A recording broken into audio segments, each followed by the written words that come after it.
이 시간 함께 읽은 말씀은 창세기 12장 9절부터 15절까지 말씀입니다. 우리 9절부터 15절까지 말씀 함께 한 목소리로 천천히 합독하겠습니다. 점점 남방으로 옮겨갔더라. 그 땅에 기근이 들었으므로 아브라함이 애굽에 거류하려고 그리로 내려갔으니 이는 그 땅에 기근이 심하였음이라.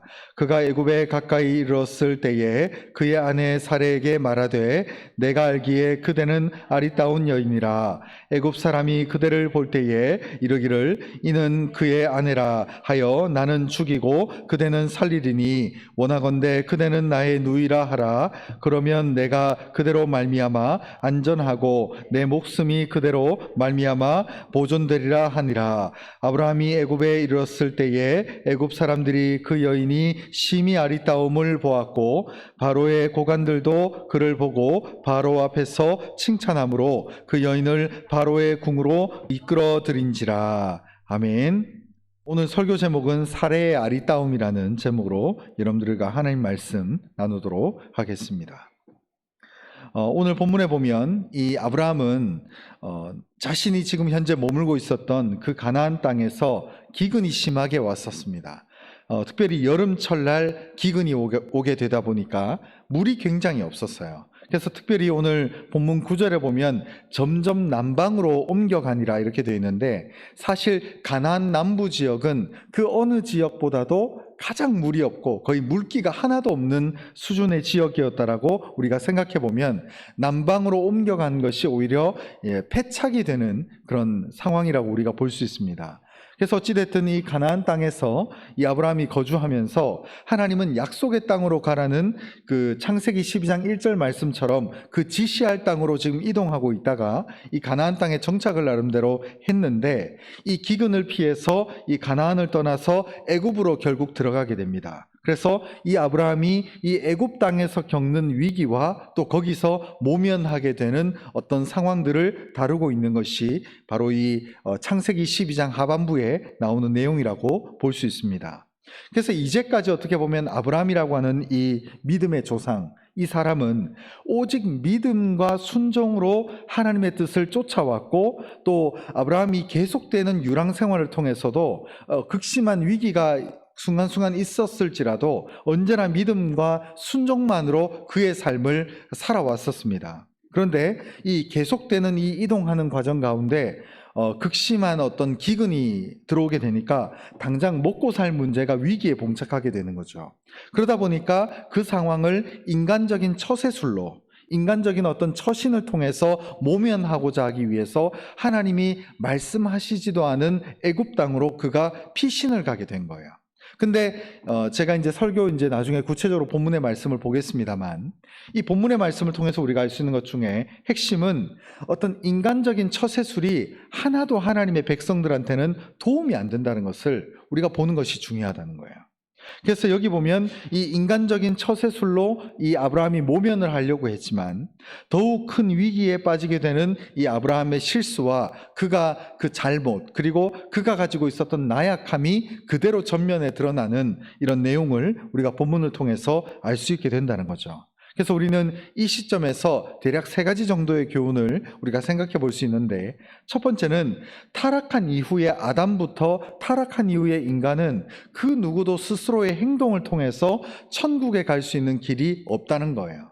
결국 그렇기 때문에 당대 의인이었던 노아도, 그리고 우리가 살펴봤던 이 아브라함도, 그리고 심지어는 나중에 언젠가 보게 될 이 다윗도 결국 전부 실수하고 넘어지고 말았다는 것을 우리가 기억하는 것이 중요합니다.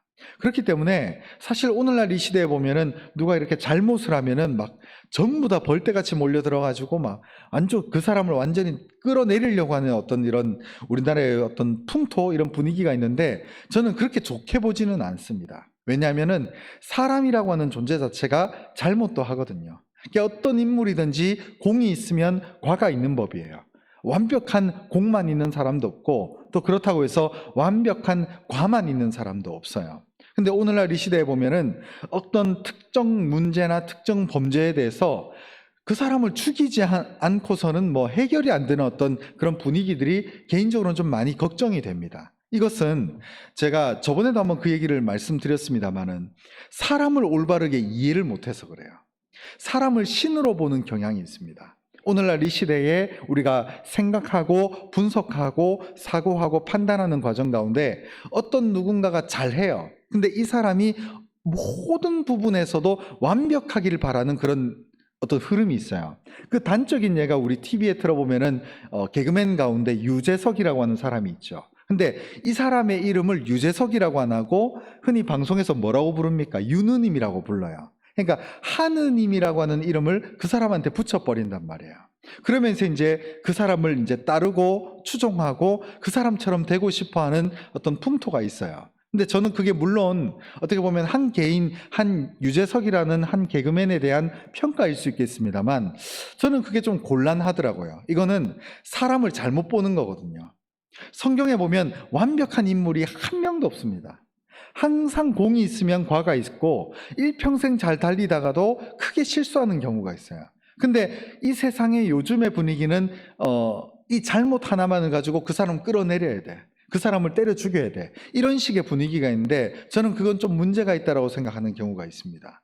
그래서 오늘날 이 시대에 보면은 사람이 감당도 안 되는 어떤 사람에 대해서 잘못 바라보고 저 사람에 대해서 마치 신격화해가지고 저 사람은 티끌만한 잘못도 없어야 된다라고 하는 어떤 관점들이 저는 조금 개인적으로 걱정이 돼요. 이러다 보면 진실을 똑바로 보지 못할까 봐. 물론 어떤 사람이 잘못을 저지른 거에 대해서 정확하게 적법 절차에 따라서 훈계하고 처벌을 하고 벌을 주는 것은 당연한 이치입니다. 벌 주지 말자는 게 아니에요. 근데 명심해야 될 것은 그 사람이 생각보다 그렇게 잘못하지 않았는데 그 사람을 끌어내려야 돼. 그 사람은 이 세상에 산소호흡기를 떼버려야 돼. 이런 식의 어떤 표현들이 저는 굉장히 위험하다고 보거든요. 그래서 요즘 어떤 이런 분위기나 흐름들을 보면 사람을 신으로 보는 경향이 조금씩 있습니다. 그러니까 저는 그런 게 좀 개인적으로 걱정이 많이 돼요. 그러다 보니까 오늘 본문에 보면 이 아브라함도 마찬가지로 이렇게 완전해 보이는 믿음의 사람 아브라함도 실수했다는 것을 성경은 고스란히 보여주고 있습니다.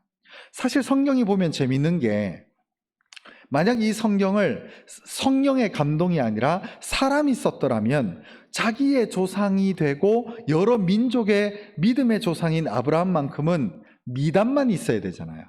근데 미담도 있지만 그의 과실들을 이렇게 담고 있다는 것은 참 이 성경 말씀이 우리에게 주는 메시지가 있다는 거예요. 여러분, 사람 바라볼 때 저 사람이 100% 완벽할 거다라고 보는 것은 착각입니다. 때로는 관계도요. 저도 이제 교회 이렇게 보다 보면 우리 교회는 아닌데 보면 여전도에 이렇게 요즘은 이제 우리 교회에서는 여전도회 활동을 안 하잖아요. 여전도회 활동을 딱 보면은 어떤 분하고 굉장히 친해요. 중마고우 같아요. 근데 한 번은 어떤 식당 일 가지고 대판 싸웠어요. 그래가지고 철천지 원수처럼 되더라고요. 그리고 이 집사님이 그 다음 해가 바뀌더니 또 다르게 미워했던 그 집사님하고 또 친하게 지내더라고요. 참 희한하더라고요. 이 관계라는 게. 그러니까 어떻게 보면은 사람이라고 하는 것이 이 관계 같은 것도 늘 이렇게 가변적이에요. 그래서 영원히 좋은 사람이 없고 영원히 나쁜 사람이 없어요. 그래서 사람을 보다 보면 조금만 기다려보면 정말 미운 사람인데 저 사람이 장점이 있어요. 근데 또 반대로 어떤 사람이 처음부터 너무 좋아요. 처음부터 너무 좋은데 사실은 시간이 조금만 지나가면 이 사람 왜 이러지? 이 사람한테 이런 면이 있나? 하는 것도 발견하게 돼요. 특히 이제 제가 예전에 그 2번의 경험이 있는데 최근에 이제 청년부를 2번 이제 어느 교회에서 맡았던 적이 있는데 그 청년부에 딱 왔을 때 저한테 가장 살갑게 해주고 가장 잘해준 친구가 나중에 제일 애를 먹이더라고요. 제일 뒤통수 치고 제일 안 보이는 데서 험담하고 그 경험을 제가 2번을 똑같이 경험을 했었습니다. 그래서 몇 년 전에 청년부 했을 때 저한테 가장 잘해주고 목사님 커피 하나 사드릴까요 했던 애가 나중에 제일 이 청년부에서 문제를 일으키고요. 아주 골 때리는 친구더라고요. 또 나중에 청년부를 했는데 아니나 다를까 저 신학교 후배래요. 그래서 아주 그러냐 해가지고 같이 커피도 한잔하고 이랬는데 좀 시간이 지나니까 제일 애를 먹이는 꼴통이었어요. 그러니까 관계는 알 수 없어요. 그리고 사람도 완전히 악인이 없어요. 가만히 들여다보면 또 장점이 있어요. 그리고 또 기가 막힌 좋은 면들도 있고. 그래서 사람은 늘 이렇게 좀 다변화되기 때문에, 그리고 또 대부분의 사람들은 내가 사랑을 받아야 되기보다는 사랑을 줘야 되는 사람들이 더 많습니다. 그렇기 때문에 사람에 대한 이해가 좀 필요한 것 같아요. 근데 요즘은 보면 사람을 신격화해요. 그러다 보니까 저 사람은 좋은 사람, 그래서 좋은 사람이다 보니까 단점이 아예 없을 거라고 생각을 하는데, 요거는 완전히 잘못된 생각이거든요. 그래서 이제 성경을 보다 보면 아브라함도 마찬가지로 실수가 있고 모난 것이 있고 큰 잘못을 하게 된 것을 우리가 보게 된다는 것. 그렇기 때문에 이런 연약함에도 불구하고 이 부족한 단점이 있는 사람을 온전하게 세워주는 분은 오직 하나님밖에 없다라는 것을 기억할 수 있었습니다. 그리고 또 두 번째는, 위기 때에 우리가 해야 될 행동은 인간적인 처세술에 의지하면 안 된다는 거예요. 우리가 자꾸 이렇게 위기를 경험하다 보면 마음이 조급해요. 마음이 안정이 안 되거든요. 그러다 보니까 어떤 내게 주어진 문제나 이런 것들을 해결하기 위해서 조급하다 보니까 손쉬운 방법을 빨리 씁니다. 그러다 보니까 하나님께 기도하고 응답을 기다리는 게 이게 습관이나 훈련이 안 되어 있으면 자기 멋대로 해버려요. 그리고 자신의 좋은 감정이 하나님의 응답인 것처럼 완전히 착각하죠. 그거 큰일 납니다. 보이는 대로 판단하면 안 돼요. 왜 그러냐? 오늘 아브라함이 똑같은 그런 실수를 저질렀어요. 하나님이 지시할 땅으로 가라고 해가지고 가나안 땅에 정착을 했는데 막상 와서 보니까 기근이 왔어요. 이게 먹고 살기가 어려워지니까 바로 보따리 싸가지고 애굽 땅으로 내려가는 거예요. 그 음란의 땅, 경제적으로는 왕성하지만 그 음란하고 타락한 그 땅에 이주를 해버리는 거예요. 하나님 허락도 받지 않고. 이렇게 되니까 나중에 문제가 발생을 한 거죠. 그렇기 때문에 우리는 한낱 인간의 처세술이나 사람의 잔꾀, 사람의 머리로 판단하는 것이 아니라 하나님의 타이밍과 응답을 기다려야 되는 것이 굉장히 중요하다는 거죠. 그리고 마지막 세 번째는, 성도를 보호하시고 지키시는 하나님의 손길이 있다는 것을 믿으시기 바랍니다. 간혹 어떤 분들은 보면 또 너무 순수하셔가지고 어떤 잘못을 저질렀거든요. 이 부분들에 대해서 상식 밖에 지나친 자책을 하는 경우가 있어요. 사람은 잘못합니다. 우리는 부족한 사람들이에요. 그렇기 때문에 이 잘못에 대해서 응당한 내가 대가를 받고 그에 대한 처벌을 받는 것은 당연하고 그만큼의 어떤 어려움을 당면하는 것은 옳은 것이지만 거기에 함몰되면 안 돼요. 우리가 그래서 하나님이 재판관이시지만 동시에 하나님이 우리로 하여금 뭐라고 부르게 했냐면은 아빠라고 부르라고 한 거예요. 아바라는 것이 우리로 따지면 아버지가 아니라 아빠예요. 아빠. 그러니까 위기 상황에서 자식된 자들은 어려울 때 누구를 부릅니까? 아빠를 부르는 거예요. 아버지를 불러도 그 느낌이 좀 안 살죠, 그죠? 근데 아빠를 부르게 되면은 정말 친근한 거예요. 여러분, 하나님은 우리에게 도끼 눈을 뜨고 막 머리에 뿔이 달리고 우리가 항상 혼내시려고 회초리를 드시는 분이 아닙니다. 그래서 위기 상황 때 인간적인 처세술로 일을 빨리 무마하지 말고 하나님의 타이밍을 기다리라는 거예요. 기도함을 통해서 응답을 받고 기도함을 통해서 하나님의 인도하심을 받아야 이 삶이 바로 갈 수 있거든요. 오늘 본문을 한번 구체적으로 한번 보도록 하겠습니다. 아까 구절은 한번 살펴봤죠, 그렇죠? 점점 남방으로 옮겨가니까 이 유목민의 생활이 가나안 땅에서 쉽지 않았어요. 자꾸 기근이 오니까 텐트를 쳤다가 옮기고 또 쳤다가 옮기면서 점점 남쪽으로 아브라함이 이동을 했어요.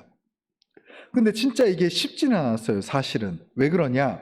이 가나안에 있는 남부 지역의 여름철은 인간뿐만 아니라 동물들도 전혀 살 수 없는 정말 힘든 사막과도 같은 기후거든요. 그러다 보니까 이제 아브라함은 이제 보따리를 싸가지고 남쪽으로 내려가다가 정말 그 남쪽에 있는 애굽 땅으로 아예 국경을 넘어버립니다. 그래서 10절에 한번 보시면 그 땅에 기근이 들었으므로 아브라함이 애굽에 거류하려고 그리로 내려갔으니 이는 그 땅의 기근이 심하였습니다. 여기서 말하는 그 땅은 다 가나안 땅이었습니다. 그래서 애굽으로 이동을 한 거죠. 근데 하나님은 아브라함에게 언약의 말씀을 주셨어요. 약속의 말씀. 어떤 말씀이냐? 창세기 12장 1절이죠. 오늘 본문 창세기 12장 말씀 저 위쪽에 보면 하나님이 아브라함을 부르실 때에 뭐라고 불렀느냐? 여호와께서 아브라함에게 이르시되 너는 너의 고향과 친척과 아비의 집을 떠나 내가 내게 보여줄 땅으로 가라. 그래서 보여줄 땅으로 이동을 해서 자리를 잡았어요. 그러면 그 다음부터 인도하는 것은 하나님의 인도하심을 따라야지 애굽 땅으로 내려가는 것이 하나님의 뜻이 아닌 것은 당연한 이치였습니다. 차라리 애굽 땅으로 내려갈 바에야 갈대아 우르에 있는 게 훨씬 더 낫죠. 본토 친척 아비의 집이고 그보다도 더 번성하고 더 타락한 도성으로 하나님이 인도하실 리가 만무하잖아요. 근데 이 남쪽으로 내려가다 보니까 어쩔 수 없이 아브라함은 이 약속의 말씀을 완전히 잊어버리고 그 애굽 땅으로 내려가 버리게 됩니다. 근데 여기서 이제 가장 먼저 문제가 발생을 하죠. 우리 11절을 같이 한번 읽겠습니다. 11절입니다. 시작. 그가 애굽에 가까이 이르렀을 때에 그의 아내 사레에게 말하되 내가 알기에 그대는 아리따운 여인이라. 처음에 이 본문을 읽었을 때 조금 이해가 안 됐습니다. 왜 그러냐면 이때 당시에 사레의 나이가 사실은 67세였습니다. 애굽 땅에 내려갔을 때 67세의 할머니가 뭐가 그렇게 아리따웠을까라는 게 사실 지금도 그렇게 이해는 안 됩니다. 근데 제가 이 부분을 좀 주석을 찾아서 보니까 그래서 이 사레라고 하는 이 여인이 90살에 출산을 했고 이삭을 낳았고 127세에 죽었습니다. 그런데 이것을 이제 그나마 좀 이렇게 돌이켜서 말씀을 좀 성경에 맞춰서 심정적으로 좀 이해를 해보려고 노력을 하니까 오늘날보다 이때가 솔직히 젊은 건 맞아요. 왜냐하면 우리 가운데 100살을 넘기가 사실 쉽지 않은데 이때 사례가 127세에 죽었어요. 그러니까 일반적인 나이대보다는 조금 더 또 아브라함보다는 빨리 죽었거든요. 그러다 보니까 그걸 감안을 해보니까 이때 67세가 오늘날 우리가 느끼는 67세보다는 조금 더 많은 연수일 수 있겠다라는 생각을 해봐요. 그러나 그렇다고 해서 이 67세의 사례가 20, 30대의 미모는 아니었을 거다. 그래서 굳이 따져본다면 관리가 잘 된 중년 여성이라고 보면 되겠다라는 생각이 들더라고요. 자, 그러면서 이제 12절, 13절에 보면 이제 아브라함이 큰 실수를 저지르게 됩니다. 우리 12절, 13절을 같이 한번 읽겠습니다. 시작. 애굽 사람이 그대를 볼 때에 이르기를 이는 그의 아내라 하여 나는 죽이고 그대는 살리리니 원하건대 그대는 나의 누이라 하라. 그러면 내가 그대로 말미암아 안전하고 내 목숨이 그대로 말미암아 보존되리라 하니라. 아멘. 자, 그러면 이제 사례가 중년의 여성쯤이고 예쁜 미모를 가졌다라고 생각해도 굳이 자신의 아내를 누이로 말할 필요가 있었을까를 좀 생각을 해보니까 그러면서 이제 제가 이 배경을 좀 더 살펴봤는데 좀 추가적으로 여기에 대해서 사례의 미모를 좀 덧붙여서 설명을 한다면 이 당시에 애굽 사람들은 함의 후손입니다. 그리고 이 아브람과 사레는 셈의 후손이에요. 셈족, 그 노아의 아들 중에. 그래서 셈족과 야벳족은 축복을 받아가지고 외모적으로도 걸출해집니다. 아주 잘생긴 미모를 가지게 돼요. 근데 함족이 누구냐? 흑인들입니다. 쉽게 설명하면. 그러다 보니까 우리 요즘은 이제 TV나 방송을 보게 되면 흑인들이 그래도 좀 이렇게 혼혈도 많고 중간에 백인들이나 여러 민족들이 섞이다 보니까 조금 인물이 괜찮아요. 근데 여러분 아프리카 같은 데 가보면 정통 흑인 있죠. 코가 주먹코만하고 입술도 아주 두툼한 전통 흑인들이 있어요. 이 사람들은 별로 예쁘거나 잘생기진 않았어요. 그 흑인들이 가지고 있는 신체적인 유연함과 탄력이나 어떤 체구의 장대함은 있는데 얼굴 자체가 그렇게 예쁘진 않습니다. 그러다 보니까 그 중동 지방에서 아주 하얀 피부에 잘생기고 예쁜 사레와 아브라함이 애굽 땅에 왔을 때는 지나갈 때마다 이 흑인들인 애굽 사람들이 아브라함과 사레를 지켜본단 말이에요. 그러니까 비록 사레가 나이가 67세이긴 하나 예뻐 보였을 수는 있겠다라는 생각이 드는 거죠. 왜? 피부색이 다르거든요. 사실 오늘날은 텔레비전이나 도시나 이런 데 이제 왕래가 많잖아요. 비행기를 타고 갈 수 있는데 그때는 아무리 왕래가 많아도 그래도 낯설거든요. 고대 사회다 보니까. 그래서 이 흑인들이 쭉 있고 있다가 피부가 하얗고 눈이 이렇게 부리부리하고 또 중동 여성들이 보면 쌍꺼풀이 아주 길잖아요. 눈썹도 짙고. 그러다 보니까 눈도 굉장히 깊고. 그러다 보니까 이 사례가 나이에서는 중년의 기품도 있었을 거고 또 피부 자체가 전통 애굽 사람들과 비교해 보면 굉장히 밝은 톤이었겠다라는 것을 생각해 보니까 아브라함이 굉장히 위협을 느꼈을 수 있겠다는 것을 유추해 볼 수 있었다는 거죠. 그래서 여기 보면 13절에 보면 원하건대 그대는 나의 누이라 하라. 그러면 내가 그대로 말미암아 안전하고 내 목숨이 그대로 말미암아 보존되리라. 이렇게 말하면서 자신의 아내를 누이라고 속여버립니다. 그래서 이 14절 15절에 보면 14절에 보면 아브라함이 애굽에 이르렀을 때에 애굽 사람들이 그 여인이 심히 아리따움을 보았고 바로의 고관들도 그를 보고 바로 앞에서 칭찬함으로 그 여인을 바로의 궁으로 이끌어들인지라. 이렇게 된 거예요. 그러면서 오늘 말씀이 끝나게 된다는 것입니다. 이때 당시에는 이런 게 있습니다. 이런 문화가 있습니다. 왕은 그 영내에서 가장 예쁜 여인을 자기가 임의로 지정을 하게 되면 자신의 아내 혹은 자신의 후궁으로 받아들일 수 있는 권리가 있었어요.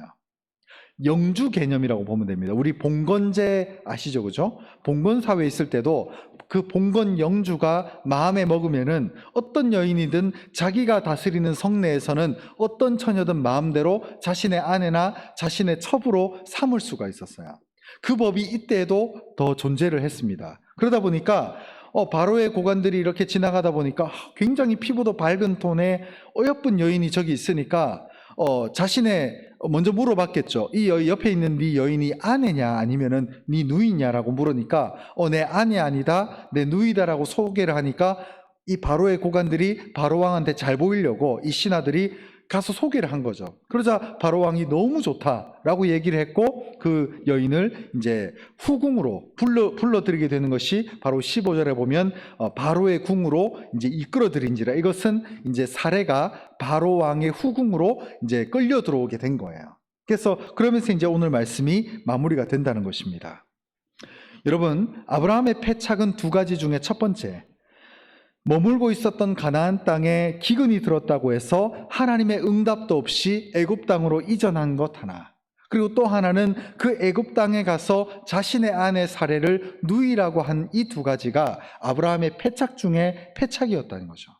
나중에 이 아브라함의 아들인 이삭도 동일하게 자신의 아내인 리브가를 누이라고 속입니다.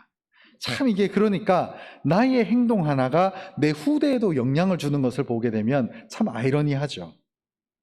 물론 이 아브라함은 녹록치 않았습니다.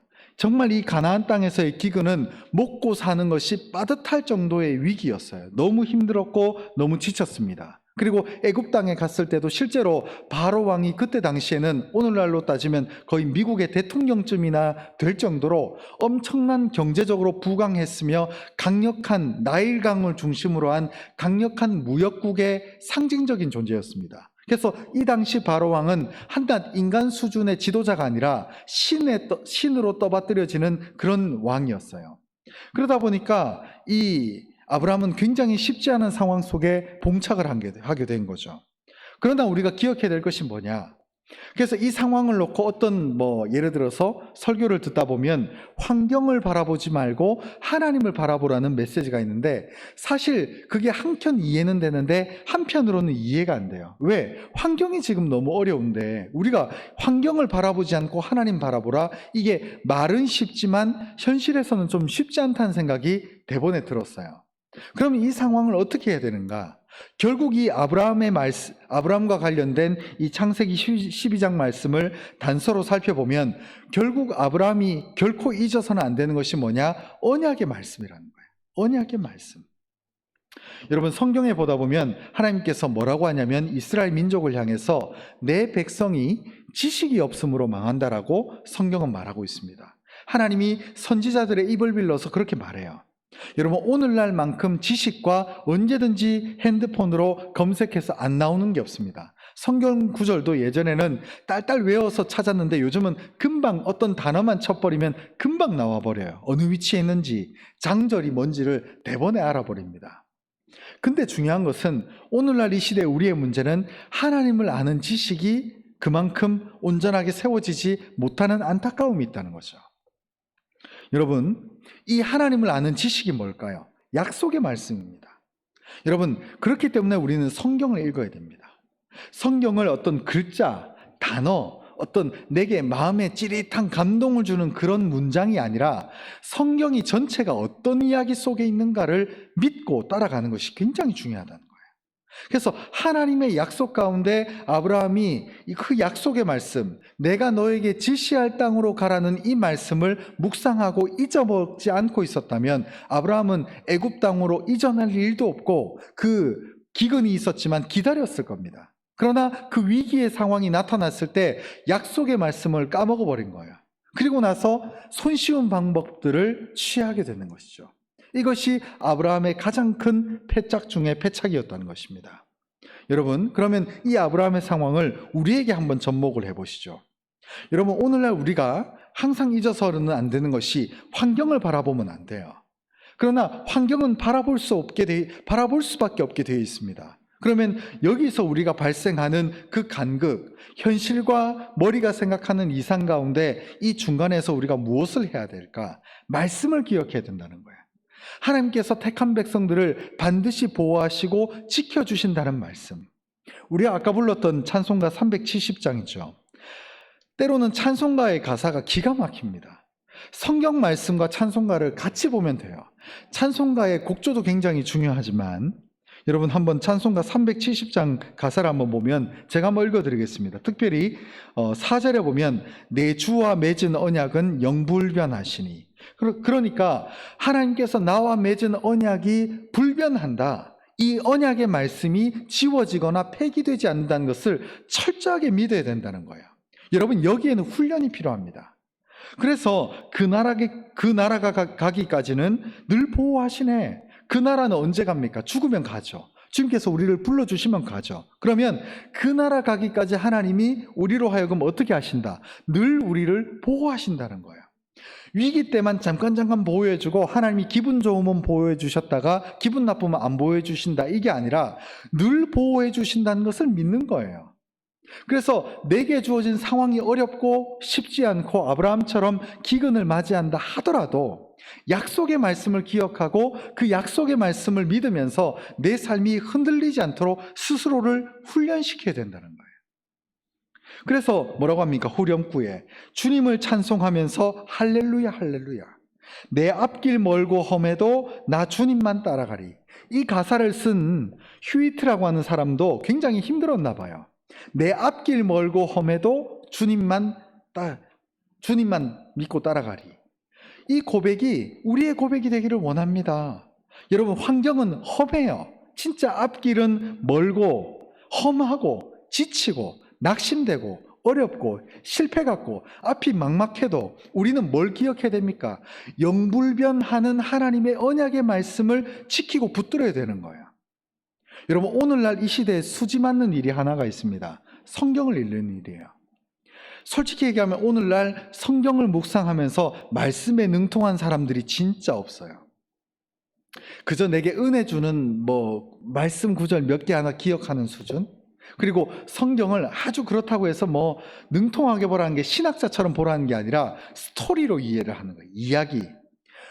이 여호수아와 함께하는 하나님의 역사가 뭔가? 왜 하나님이 아브라함을 믿음의 조상이라고 하셨을까? 이렇게 자신의 버젓이 살아있는 아내를 누이라고 속이는 이런 한심하고 쪼잔한 인간을 왜 믿음의 조상으로 삼아주셨을까? 역시 인간은 연약하고 부족하지만 하나님께서 그를 인정해 주셨구나라고 하는 것을 믿게 되는 거예요. 그래서 잘못된 자기 완벽주의, 잘못된 자기의, 내가 요만큼 실수했다고 자책하고 무너지고 좌절해라, 이게 아니라 아브라함도 실수했으니까 나도 언제든지 내가 하나님께 아뢰고 내 잘못을 솔직하게 토로하면 하나님이 용서해 주시는구나 라는 것을 성경을 통해서 깨닫는 거예요. 그런데 성경에 나와 있는 상황 속에 우리가 젖어들지 않고 내가 생각하는 신앙, 내 머릿속에 상상하는 신앙이 헛된 것들을 만들어내는 거예요. 여러분, 천주교 보십시오. 천주교 헛된 것들 천지입니다. 천주교는요, 시체를 굉장히 사랑해요. 이렇게 고대 성인이 죽으면 그 시체를 고스란히 모셔가지고 이 성인이 신실하게 하나님을 믿었으니까 이 사람의 시신에서 뭔가 영적인 기운이 안 나오겠나. 그래서 성당 같은 거 지을 때 밑에 성스럽게 신앙생활했던 성자들의 시신을 그 밑에 안치를 합니다. 이상한 짓 많이 하는 거예요. 왜? 그 원인은 간단합니다. 성경을 모르거든요. 성경을 몰라요. 그래서 인류 역사 가운데 가톨릭이 얼마나 많은 시간을 보내면서 중세에 그 르네상스를 있게 했고, 그 중세에 그 교황을 통해서 얼마나 오랫동안 세상을 변화시키려고 발버둥은 쳤지만 변질돼 버렸잖아요. 여러분, 가톨릭 믿는 사람들 집에 가보십시오. 성모 마리아상이 집에 있습니다. 그거 우상숭배입니다. 십자가를, 기상천외한 십자가를 모아놓고 그걸 이렇게 만지죠. 저는 가끔 가톨릭이랑 불교랑 이 두 개가 연합이 됐었나라는 생각이 들 정도로, 염주기도 이런 거 있잖아요.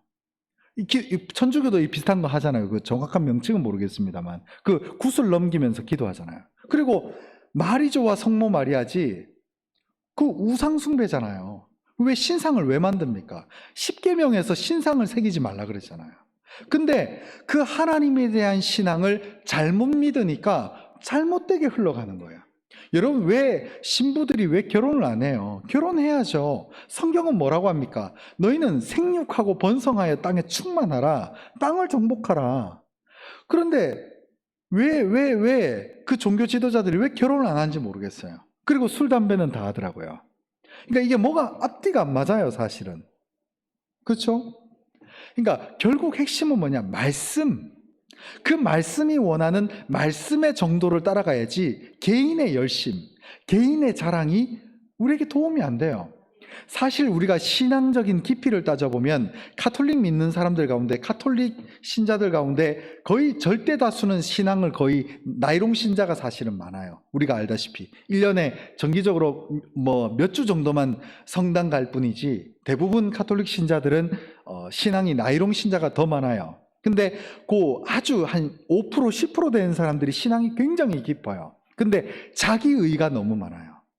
그래서 성모 마리아, 자기 성당에 있는 그 성당 입구에 보면은 성모 마리아 상에서 피눈물이 흘렀대요. 그게 뭐 무슨 의미가 있습니까? 그게 뭐 대단하다고. 근데 그걸 가지고 굉장히 신성화하고 그걸 가지고 굉장히 성지화해요. 미련한 거죠. 성경이 말하는 핵심 가치는 간 곳 없고 자기들이 생각하는 종교의 열심이 패착을 만들어내는 거예요. 자꾸 하나님과 멀어져요.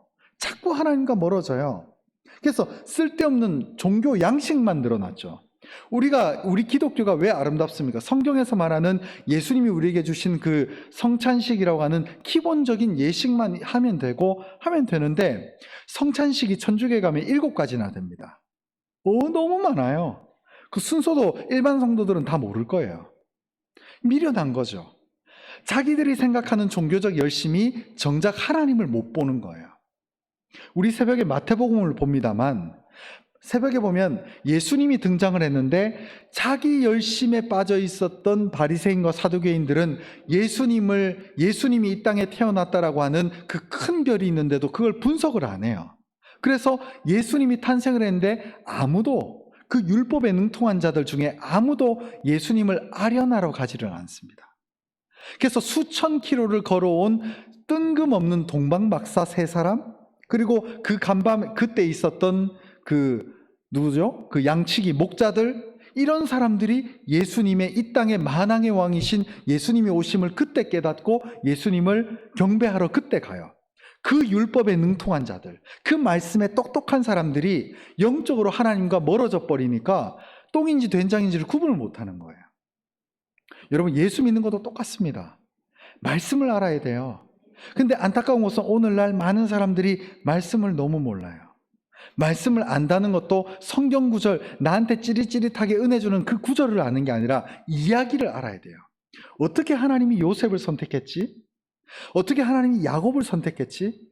그 야곱의 후손 가운데 첫째 아들 루벤이 아니라 왜 넷째 아들인 유다를 통해서 다윗이 등장하고, 유다를 통해서 다윗이 등장함을 통해서 다윗의 자손 예수님이 왜 다윗이 이렇게 특별한 존재일까를 너무 몰라요. 성경을 아는 것이 뭘까? 이야기를 아는 거거든요. 그래서 말씀으로 돌아오셔야 돼요. 말씀에 집중해야 돼요. 제가 그래서 새벽 예배 때 때로는 어떤 구절을 제가 성경을 설교를 하다 보면 여기서 교훈이 있을까? 차라리 신약 성경의 다른 은혜롭고 좋은 말씀 하나 말씀 전할까로 넘어갈까 생각을 하면서도 안 하고 성경을 흐름대로 가는 이유가 바로 거기 있습니다. 수요예배도 마찬가지고요. 오늘 창세기 강해도 무려 37번째거든요. 저도 갈등이 있어요. 이게 37번째인데 아직도 12장인데 창세기가 50장이면은 한 창세기 강의 150번은 최소 해야 될 것 같은데 이거 하다가 그냥 하지 말까라는 유혹이 있는데 아니에요. 창세기 천지 창조에서부터 쭉 흘러가다 보면 하나님의 이야기가 들어올 겁니다. 그래서 수요예배 놓치시면 안 돼요. 제가 말씀드린 게 거기에 있습니다. 이게 한 주 놓쳐버리면 무슨 내용인지 모릅니다. 그래서 말씀, 하나님만 아는 진리의 이 말씀 가운데 언제나 우리가 알 때에 우리의 신앙이 흔들리지 않게 돼요. 늘 내게 삘이 꽂히는 말씀만 보고, 특히 우리가 요즘은 교회에서 잘 안 하지만 송구영신 예배 때 늘 끝나면은 통에다가 약속의 말씀 같은 거 이렇게 책꽂이 같은 거 그거 하지 마십시오. 저는 그거 안 했으면 좋겠어요. 성경은 그 구절로 믿는 신앙이 아니에요. 그게 사실 저는 점 보러 간 적은 없습니다만은 점괘 뽑을 때 그렇게 하잖아요. 그래서 제가 볼 때는 별로 썩 추천할 만한 방식은 아닌 것 같아요. 성경 전체가 올 한 해의 말씀이지. 그리고 내가 말씀을 쭉 읽어보다가 딱 주시는 하나님의 그 영적인 그 레마의 말씀이 있는 거지, 그 뽑기, 그 책갈피 같은 거 뽑기 해가지고 이 말씀이 한 해의 말씀이다. 그거는 조금 아닌 것 같아요. 제가 볼 때는. 약속의 말씀. 성경을 보셔야 됩니다. 그리고 성경에 대해서 관심을 가지셔야 돼요. 저랑 함께 있으면서 성경을 조금 더디더라도 당장 느낌이나 필은 좀 안 오더라도 이 흐름 속에서 아브라함이 이런 실수도 했구나, 아브라함이 이런 실수를 했는데도 하나님이 지켜주시는구나 라는 것을 아마 보게 되실 줄 믿습니다. 이 말씀 가운데 거하며 변치 않는 그 생명의 말씀 가운데 우리가 은혜를 누릴 수 있는 우리 모든 심령이 될 수 있었으면 좋겠습니다.